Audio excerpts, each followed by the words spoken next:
I mean, the kitchen is one of the domains of women's autonomy. I think that's very important. And in many countries of the world, probably 90% of what is really eaten is produced by women. And as I mentioned, women do the cooking, do the kitchen, do all the work until it's not paid for.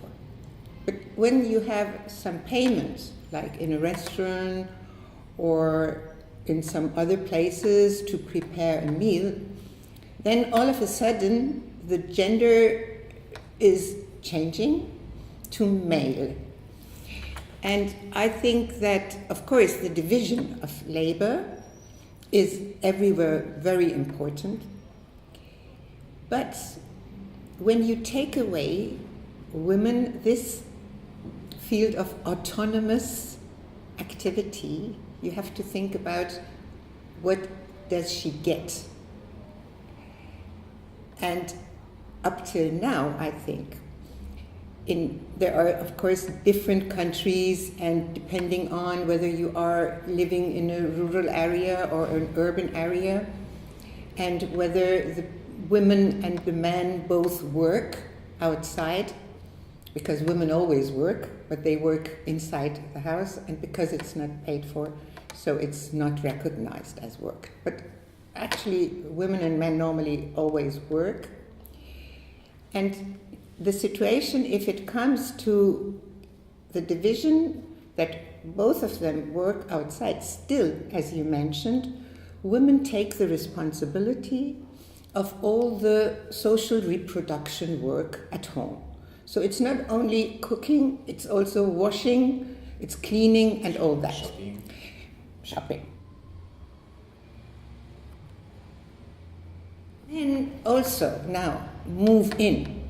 But there are studies that tell us that men like to cook, and I showed one picture, that when it comes to fire and barbecue and grilling in the summer, yes, men are willing, and it probably has something to do that it is also a matter of enjoying doing the fire.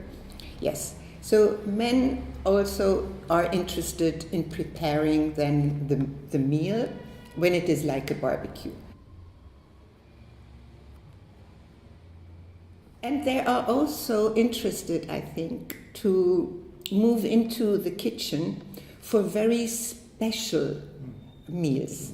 So if a man is coming into the kitchen, he prefers very sophisticated and very extraordinary recipes than a very best steak or the very best fish and then all that. But if it comes to a stew or a soup, probably it's not that interesting. So then it still was left to the women.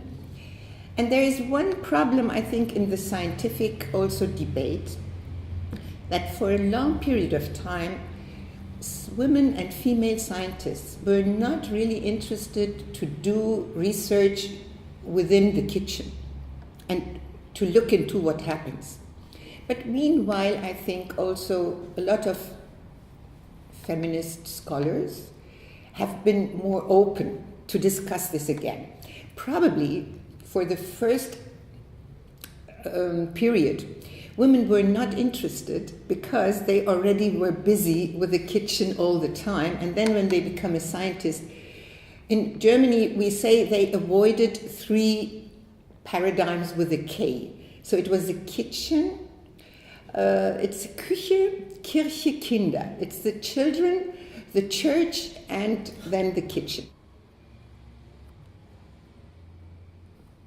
In the hidden part of households, it's the woman who is mastering, actually. She also, I think, has a type of autonomy and power.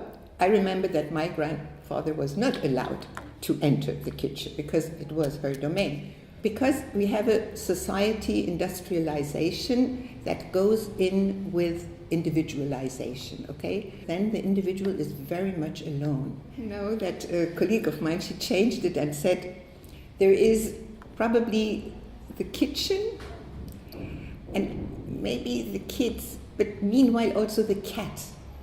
The cat is moving in, and the cat is moving in to your care aspect, because then you have something, a creature, to be taken responsibility for.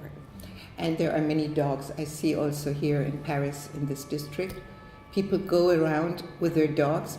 Out of the scarcity of social interaction, I now have to take a dog or a cat in order to have also a creature to be taken care of.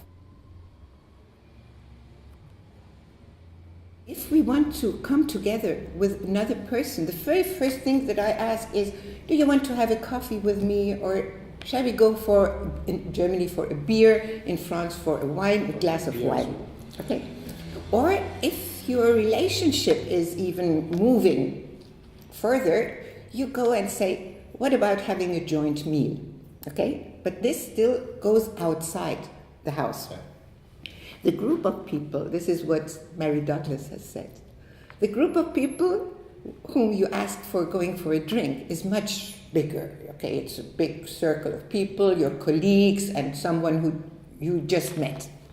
But then there's a smaller group of people with whom you join your meal, and you have something to eat, and then you discuss about all things in the world that you're thinking is interesting, but it's all around a meal.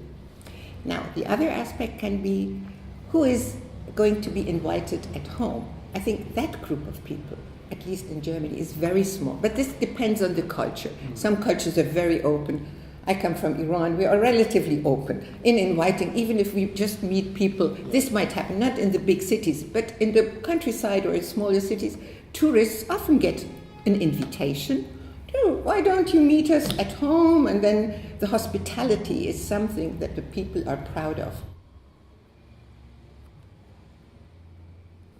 I think also the cooking together could also be an integral aspect of social interaction. And I would suggest, for example, one of the good projects that one can do is to cook, to have joint meals with all those who come as migrants. Because I think we have now a rich cuisine in many, many big cities. So from all over the world, we have more than 150 different types of restaurants in Berlin and Paris probably as well. So the people are open to test and to get known.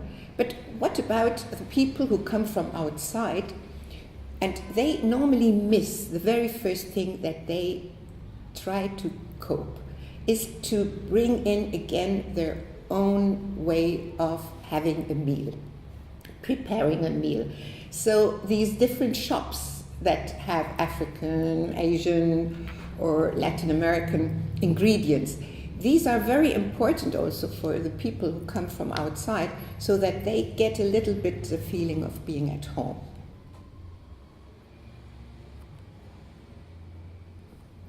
Eating alone is a sign of poverty. You can sit in the best restaurant, but if you sit alone, and if I would pass, I would say, oh, poor man or poor woman, having no one to share with is poverty. And I think if we would think about it from a philosophical point of view, we people like to share, to join, but some sort of circumstances have now developed or go in a direction to make us very much isolated, and the meal can and has the chance of bringing us together. Yeah. So this is why I think a meal concept would help us to overcome this barrier of isolated items. Of course, women's studies are important, but they are part of a gender concept. And for gender, it's not only looking into the division of labor between men and women. Gender means also the discrepancy between race and class. And of course, gender. But there are interlinkages and cross-cutting aspects of this, because even for a very rich country like Germany, the poverty line goes very much on single women in a lower class with children. And so even in the well-industrialized and one of the wealthiest countries of the world, we still have the poverty of children. And that is a shame. I mean, how can a society accept that such a discrepancy in life chances of members, of the young members of a society can grow? And unfortunately, men do not like this taking over of responsibility. And many times, of course, it is the state and, of course, the taxpayer who have to cover that the fathers don't want to pay for the children. And also, again, I think this aspect of care economy within the household is very crucial for the future of a society, because these children are going to be our future. And the whole discussion, for example, on sustainability, the definition goes in the direction of looking into the safeguarding life of our children.